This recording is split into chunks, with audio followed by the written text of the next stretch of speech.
तरीके से ये लोग हरियाणा प्रदेश के अंदर इंडिया अलायंस के कैंडिडेट्स को चुनाव भी लड़ने देना नहीं चाहते, कि हम मिलकर संकल्प लेना पड़ेगा कि अगर इन 5 सालों के अंदर चूक गए तो दोबारा वोट डालने लायक हम नहीं बचेंगे। ये जो गठबंधन है ये दो पार्टियों के बीच की लड़ाई नहीं रह गई है, ये लड़ाई इंडिया और बीजेपी के बीच की रह गई है। हम सब कार्यकर्ता हैं भाइयों, हम लीडर नहीं है, हम सारे के सारे काम करने वाले हैं। काम करने वाले आगे में भाई आज खड़े करके बताओ। पहले एक मुख्यमंत्री दिव्यांशु बुद्धिराजा को रोकने की कोशिश कर रहा था, अब 2 मुख्यमंत्री मनोहर लाल खट्टर और नायब सैनी, ये दोनों दिव्यांशु बुद्धिराजा जी का राह रोकने की कोशिश कर रहे हैं। वो हमें तय करना पड़ेगा। हमारा कैंडिडेट, हमारा जो प्रत्याशी है वो हर गांव तक नहीं पहुंच पाएगा। 23 दिन के अंदर 600 से ज्यादा गांव के अंदर पहुंचना अकेले प्रत्याशी के बस की बात नहीं रहती। अब हमें करना क्या है, हम सबको कांग्रेस पार्टी का एक चेहरा बनके वो गांव-गांव, गली-गली जाके इस बात को बताना है कि किस तरीके से ये लोग हरियाणा प्रदेश के अंदर इंडिया अलायंस के कैंडिडेट्स को चुनाव भी लड़ने देना नहीं चाहते। किस तरीके से आम आदमी की लड़ाई लड़ने वाले चेहरों को जबरदस्ती करके जेल में डालने का प्रयास या गलत तरीके से उनको बदनाम करने का प्रयास सरकारें लगातार कर रही हैं। साथियों, बहुत सारे फोन आते हैं, सुबह से इस प्रकार का उत्साह दिखाई देता है। हर साथी एक बात बोल, कांग्रेस पार्टी और इंडिया अलायंस का आया हुआ। कुरुक्षेत्र के अंदर आपने देखा कि अध्यापकों को यमुनानगर बुला के पीटा। इस समाज में आशा बहनें जो गांव के अंदर काम करती है उनको सड़कों के ऊपर घसीटने का काम किया। Mid day meal worker, anganwadi worker, यहाँ के नंबरदार, यहाँ के चौकीदार, समाज के एक भी वर्ग इन्होंने ऐसा नहीं छोड़ा जिसके ऊपर लाठियां न बाजी हो। ये उचित समय है, हम सब लोगों को एकजुट होके हर संभव प्रयास ये करना चाहिए। ये बात सही है कि अब लड़ाई पब्लिक वर्सेस खट्टर की हरियाणा प्रदेश के अंदर है। आज करनाल के अंदर लोकसभा का प्रत्याशी कौन है, अकेला ये मायने नहीं रखता, प्रत्याशी तो अच्छा है ही, इसके अलावा पब्लिक वर्सेस खट्टर का की लड़ाई है। और निश्चित तौर पे लोग वो खट्टर को यहाँ की लोकसभा से बाहर देखना चाहते हैं। तो तमाम साथियों से मेरा अनुरोध है कि हम मिलकर संकल्प लेना पड़ेगा कि अगर इन 5 सालों के अंदर चूक गए तो दोबारा वोट डालने लायक हम नहीं बचेंगे। केजरीवाल जो आज देश के अंदर और विदेश के अंदर एक मॉडल बने हुए हैं, उनको जेल में डालने का काम किया। मनीष सिसोदिया जी जिन्होंने शिक्षा में ना इस देश के अंदर इवन यूएसए के अंदर भी नाम चमकाने का काम किया, उनको जेल में इस तानाशाही सरकार ने डालने का काम किया। सत्येंद्र जैन जिन्होंने एक मोहल्ला क्लिनिक का मॉडल बनाया, जो देश में नहीं विदेश से भी आके जिन्होंने देखा, उसको भी जेल में डालने का काम किया। एक आदिवासी मुख्यमंत्री जो अपने आदिवासी समाज का पूरा ध्यान दे रहा था, सुधार कर रहा था, उसको जेल में डालने का काम किया। आज जो ये गठबंधन हुआ है इंडिया अलायंस का, वो आप ये सोचिए कि ये जो गठबंधन है ये 2 पार्टियों के बीच की लड़ाई नहीं रह गई है, ये लड़ाई इंडिया और बीजेपी के बीच की रह गई है। मैं आपसे एक चीज और बोलना चाहूंगा कि जो आज की डेट में आपने ये नहीं सोचना कि बीजेपी का कैंडिडेट हराना, आप जो कैंडिडेट हराना एक तानाशाही सरकार को हराना है, एक ऐसी सरकार को हराना है जिसने देश के अंदर हर एक के ऊपर जुल्म किया है। ऐसा कोई वर्ग नहीं छोड़ा जिसके ऊपर उन्होंने जुल्म नहीं किया। आपने 2 बार उनको मौका दिया, 5 साल एक बार दिए, 5 साल एक बार दिए, लेकिन आज आपको मौका मिला है।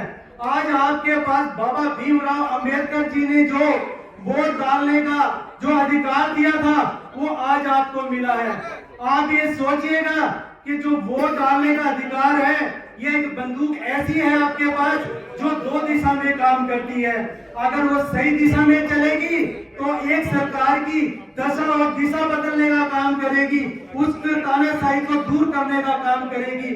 अगर गलती से आपने दूसरी दिशा में चला दी तो फिर 5 साल आप ढूंढते रहेंगे सोशल मीडिया पे कि क्या कोई एमपी था, उसके दूसरी के पोस्टर लगाते रहेंगे, उस पे इनाम रखते रहेंगे। उससे बढ़िया है कि आपने जो ये वोट का अधिकार है वो बहुत सोच समझ के यूज करना है। और इंडिया में आएंगे और आपके गांवों में आएंगे।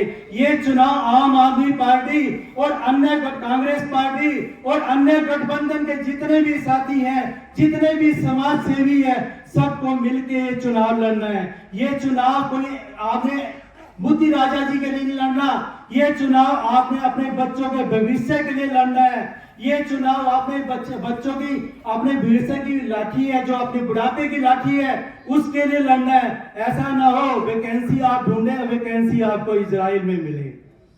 आप अपने बच्चों को इजराइल नहीं भेजना चाहोगे या भेजना चाहोगे? मैं जिस गांव में जाता हूं वहां पे 2 बूढ़ा बूढ़ी बैठे होते हैं, बड़ी बड़ी कोठियां होती हैं, बच्चे देखने को नहीं मिलते। या कनाडा चले जाते हैं, या फिर जो वैकेंसी मिलती है वो इजराइल के लिए मिलती है। हमें ऐसा समाज चाहिए, ऐसी सरकार चाहिए जो सभी वर्ग को साथ में लेके चल सके। किसी पे लाठी चार्ज ना हो, किसी सरपंच पे लाठी चार्ज ना हो, कहीं किसी महिला पे लाठी चार्ज ना हो, किसी आशा वर्कर पे लाठी चार्ज ना हो। मैं सभी आपसे दोबारा हाथ जोड़ के अनुरोध करूंगा कि इंडिया अलायंस के गठबंधन के साथी को इतनी वोट दें कि बीजेपी वाले देखें बूथ पे हमें वोट पड़ी है, उनको एक भी वोट नहीं पड़नी चाहिए। जय हिंद, जय भारत। साथियों, भाई बूंद बूंद से घड़ा भरता है। एक एक वोट से बात बढ़ेगी। कभी आप सोचो कि मेरी वोट तो कोई और चली जाए, उससे क्या फर्क पड़ेगा? नहीं, एक एक वोट से बात बढ़ेगी। भाई पहले भी बताओ, वोट दोगे दोगे? हाथ खड़े करके बताओ सारे। और भाइयों, ज्यादा लंबी चौड़ी बात तो मैं नहीं करूंगा, क्योंकि मेरे से पहले हर प्रकार की बात स्टेज पर हो चुकी है। आप कृपया करके मंच पर भी जो पीछे भाई बैठे हैं वो चुपचाप बात सुनते रहे। हम हर हमारा नेता आपके गांव में नहीं पहुंचेंगे। हम सब कार्यकर्ता हैं भाइयों, हम लीडर नहीं हैं। हम सारे के सारे काम करने वाले हैं। काम करने वाले आगे हैं भाइयों, आज खड़े करके बताओ काम किस तरह होगा? काम ऐसे होगा भाई, बाहर का तो हमने ठेका ठाने रखा, इंद्र हल्के का जिताओगे बताओ। पक्की बात है ना? आप सबका बहुत बहुत धन्यवाद। और हम एक विश्वास दिलाते हैं आपको, एक बात विश्वास दिलाते हैं आपको, भाई बाहर का तो हमने ठेका ठाने रखा, इंद्र हल्के से हम आपको लीड दिलवा के भेजेंगे। बहुत बहुत धन्यवाद। जय साथियों, आप सब जानते हैं कि एक नौजवान आपके बीच आया हुआ है, आपके प्रत्याशी के रूप में, दिव्यांशु बुद्धि राजा जी। और पहले 2018 में उनके ऊपर एक मुकदमा दर्ज किया जाता है और उसके बाद वो षड्यंत्र चलते चलते आज यहां तक पहुंचा। पहले एक मुख्यमंत्री दिव्यांशु बुद्धि राजा को रोकने की कोशिश कर रहा था, अब 2 मुख्यमंत्री मनोहर लाल खट्टर और नायब सैनी, ये दोनों दिव्यांशु बुद्धि राजा जी का राह रोकने की कोशिश कर रहे हैं। और इन्हीं षड्यंत्रों के चलते उनके खिलाफ तरह तरह के आरोप लगाकर उनको जेल भेजने की साजिशें चल रही हैं। लेकिन मैं बधाई देना चाहता हूं आप सबको कि भाई दिव्यांशु बुद्धि राजा जी को बेल मिल चुकी है। इस कार्यक्रम में तो वो नहीं पहुंचे हैं, लेकिन आगे जो हमारा असंध का कार्यक्रम है उसमें वो उपस्थित रहेंगे। मैं अपने मंच के सभी नेताओं से ये अपील करता हूं कि जो मंच की गरिमा है, जो मंच का सम्मान है, उसको बचा के रखना हम सबकी जिम्मेदारी है। ये क्षण है एकजुट होकर इस मनोहर लाल खट्टर की सरकार को, नायब सिंह सैनी की सरकार को, भाजपा की सरकार को उखाड़ फेंकने के लिए। मैं इस कड़ी में आमंत्रित करना चाहूंगा भाई अंग्रेज सैनी जी, 1 मिनट में अपनी बात। सभी साथियों ने एक ही अपील की है कि इस चुनाव को हमने कैसे जीतना है, चाहे नार सिंह जी ने किया, संधू जी ने, रामफल जी बोले, हमारे सभी रतन सिंह जी बोले, सभी साथियों ने एक ही निवेदन किया है कि इस चुनाव को हमने जीतना है। जीतना किस लिए है कि आज आप देख रहे हैं कि जो मौजूदा सरकार के जो कार्य हैं उनसे पूरे देश और प्रदेश की जनता निराश है। आज दुखी है लोग, क्योंकि इन 9.5 साल के अरसे में कोई ऐसा कार्य नहीं हुआ जिसके लिए हम उनकी प्रशंसा कर सकें। अगर उन्होंने कोई कार्य किया होता तो हम उनकी प्रशंसा अवश्य करते।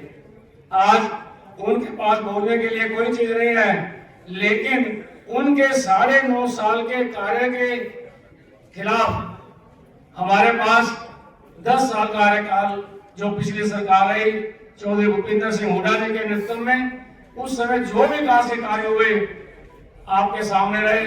कोई भी वर्ग ऐसा नहीं रहा जिसके लिए उस वक्त काम ना किया गया हो, चाहे किसान वर्ग हो, मजदूर वर्ग हो, कर्मचारियों, अधिकारियों, दुकानदारों, कोई भी व्यक्ति ऐसा नहीं था जो हुड्डा जी के पास गया उसका काम ना हुआ हो।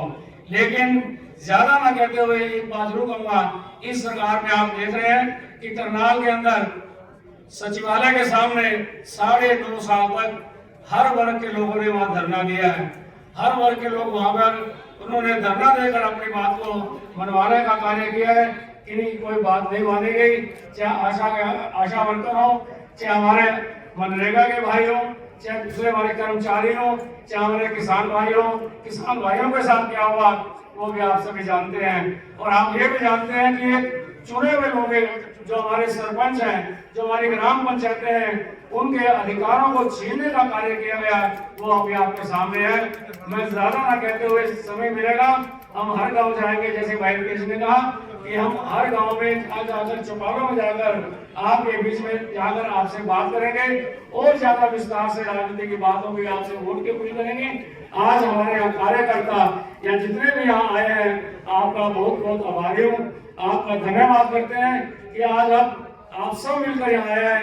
ये कार्यक्रम आपका सबका साझा कार्यक्रम है, आप सब इसमें शामिल हुए हैं। सभी समस्त कार्यकर्ता जो हमारे कांग्रेस के हैं, जो हमारे इंद्र हल्के के हैं, उनका मैं बहुत बहुत धन्यवाद करता हूँ। जय कांग्रेस।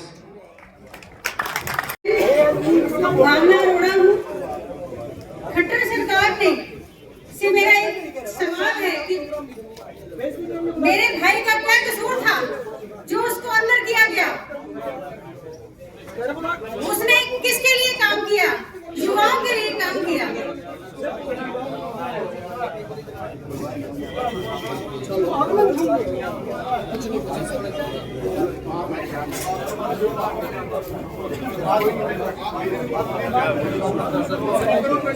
उस बच्चे पर उठाए जिसकी इस दुनिया में मां नहीं है, जिसने युवाओं की नौकरियों के लिए आवाज उठाई, पुलिस की लाठियां तक उसने खाई, 7-7 दिन उसने भूख हड़ताल की। क्या कर लेगी खट्टर सरकार? उसके खिलाफ कुछ नहीं कर सकती खट्टर सरकार।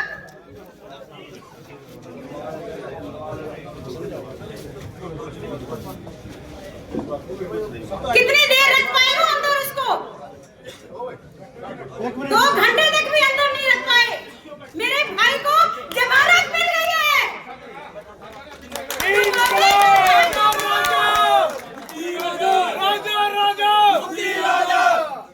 डुबो दे जो जहाजों को, उसे तूफान कहते हैं।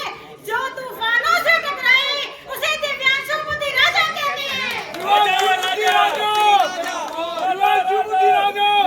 मेरे आपसे एक ही निवेदन है, मैं आपकी भी बहन हूँ, बस मेरे भाई को जिताइए, उसको वोट देके जिताइए।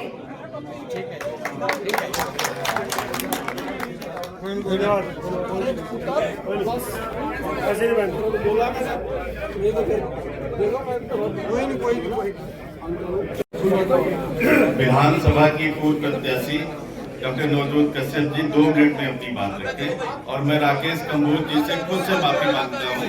और ये एनर्जी आप लोग जो देख रहे हैं ये कांग्रेस की एनर्जी है, लोकसभा में काम आएगा खट्टर को हराने के लिए। उसके बाद खाने का प्रोग्राम है, सभी भाई खाना खा के जाएंगे। कोई भी भाई ऐसा ना रहे जो खाना खा के ना। गिनाने का नहीं है, अब अपनी उपलब्धि हासिल करने का है।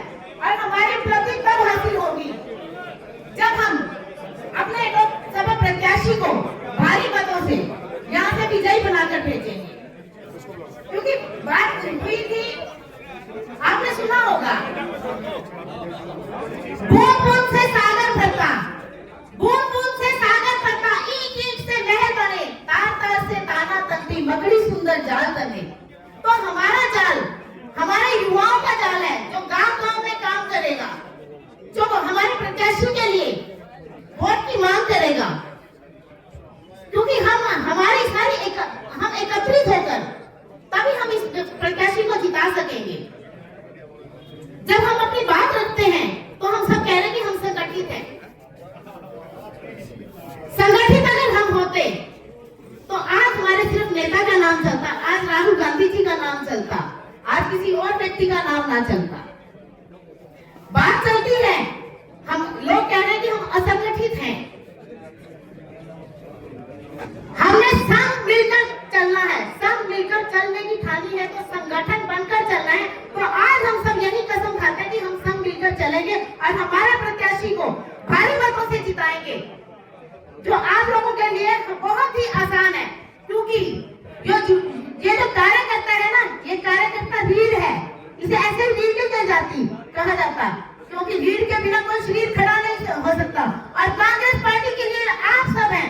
आप सब ने एकत्रित होकर मजबूती से इकट्ठे होकर काम करना है और आज बताना है कि हम सब इकट्ठे हैं और अपने नेता के लिए काम कर रहे हैं। हमारे नेता राहुल गांधी के लिए काम कर रहे हैं, जिनकी ये बात थी कि हम सब मिलकर चले। भारत जोड़ो की बात थी, न्याय की बात थी, आजादी की बात थी, सम्मान की बात थी, किसानों की बात थी, मजदूरों की बात थी, सबके हकों की बात थी। आज हमने उन सब चीजों के लिए लड़ना है जिसके लिए हमें मौका मिला है, क्योंकि मौके दोबारा नहीं मिलते।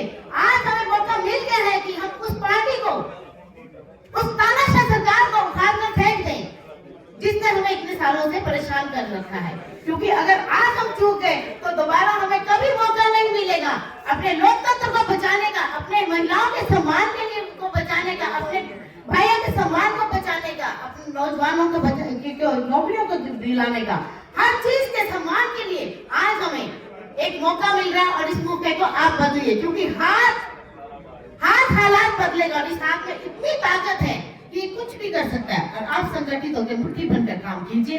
देखिए फिर किस तरह से भारत में लोकतंत्र बहाल नहीं होता, किस तरह से भारत से भाजपा की सरकार नहीं जाती, किस तरह से अटारी अंबानी का शासन नहीं जाता, क्योंकि ये मोदी का शासन नहीं, अटारी अंबानी का शासन है। पीछे से वो शासन कर रहे हैं, मोदी का एक पुतला है।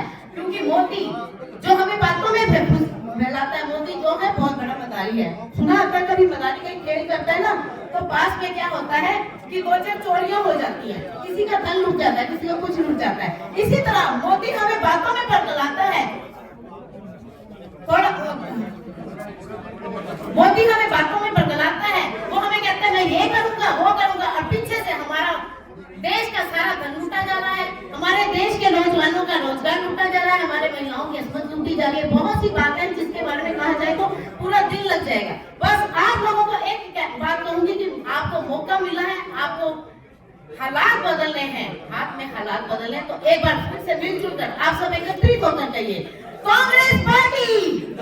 चंद साल पहले हमारे पिताजी को कैंसर की बीमारी का पता लगा, उसके साथ साथ दिल की कुछ गंभीर बीमारियों का, और हमारी माता जी को भी कुछ बीमारियों का पता लगा। भाई दिव्यांशु जो अपने परिवार के साथ बहुत ज्यादा प्रेम रखता था, उसने ये बात परिवार में आकर बोली कि माताजी, पिताजी, मैं अब आपकी सेवा करना चाहता हूं, मुझसे ये बाहर की लड़ाई शायद ना लड़ी जाए, क्योंकि मेरी नैतिक जिम्मेवारी बनती है कि मैं अपने इस परिवार का साथ दूं। तो उस माँ ने, उस पिता ने एक बात बोली कि बोले बेटा, अगर तू यहां रहेगा तो सिर्फ एक माँ बाप की सेवा कर पाएगा। आज हरियाणा के हजारों लाखों बूढ़े बुजुर्ग, हमारे जैसे माँ बाप, जिनका बुढ़ापा इस अंधेरे में डूबा हुआ है, जिनके बच्चों को रोजगार नहीं मिल रहा है, जो नशे की इस बीमारी में जकड़े हुए हैं, उन लाखों माँ बाप बूढ़े बुजुर्गों को एक रोशनी की किरण जो नजर आती है, वो बेटा तेरे में नजर आती है। तू उनकी लड़ाई लड़, आगे बढ़, हमारा आशीर्वाद तेरे साथ है। भाई दिव्यांशु ने अपने माँ बाप का ये आशीर्वाद पाकर और ये वचन दिया कि वे माता हे पिता, आपने जो मुझे ये आज्ञा दी है, ये मैं इसे पूरी करूंगा। और इस दौरान हमारी माता जी का भी देहांत हुआ। भाई दिव्यांशु जो अपनी माता जी के साथ बहुत ज्यादा अटैच था, उस पीड़ा को अपने दिल में छुपा गया, किसी को सामने नहीं आने दिया, क्योंकि माँ को वचन दिया था, पिता को वचन दिया था कि ये लड़ाई, इन नौजवानों साथियों की लड़ाई में आगे बढ़कर लड़ूंगा। उस पीड़ा को दबाकर अपने नौजवान साथियों को कंधे से कंधा मिलाकर पिछले 12 साल से ये लड़का ये लड़ाई लड़ रहा है और 9.5 साल की सरकार के साथ लोहा ले रहा है। जब कांग्रेस पार्टी ने इसे आपके आशीर्वाद से करनाल लोकसभा से प्रत्याशी घोषित किया, पता तो समझ तो ये आ गया था कि इसकी लड़ाई एक नहीं 2 सीएम के साथ है, तो वो कुछ ना कुछ तो हरकतें करेंगे। वो खौफ, वो हार का खौफ उनके मेरे नौजवान साथियों, जिस उम्मीद के साथ इस बूढ़े माँ बाप ने, इस बहन ने अपने भाई को आपकी झोली में डाला था कि वो आपकी लड़ाई लड़ेगा, आज जब उसके ऊपर ये सरकार ये तानाशाही अत्याचार दिखा रही है, तो क्या मैं आपसे ये उम्मीद कर सकता हूं कि क्या आप अपने उस बेटे का, अपने उस भाई का कंधे से कंधा मिलाकर साथ दोगे? कृपया अपने हाथ उठाकर हमें बताइए वो किस मिट्टी का बना है। हम उस सरकार से नहीं डरते, हमें सिर्फ आपके प्यार, आपके साथ की जरूरत है। मैं उम्मीद करता हूं कि जिस प्रेम से, जिस भाव से हमने उसे आपकी सेवा में अर्पित किया था, आप दिव्यांशु को अब उसको उम्मीदों पे खरा उतरेंगे और उससे भी ज्यादा 2 गुना 3 गुना उसके साथ कंधा से कंधा मिलाकर उसका साथ देंगे और इस अत्याचार का बदला लेंगे। जय हिंद, जय भारत।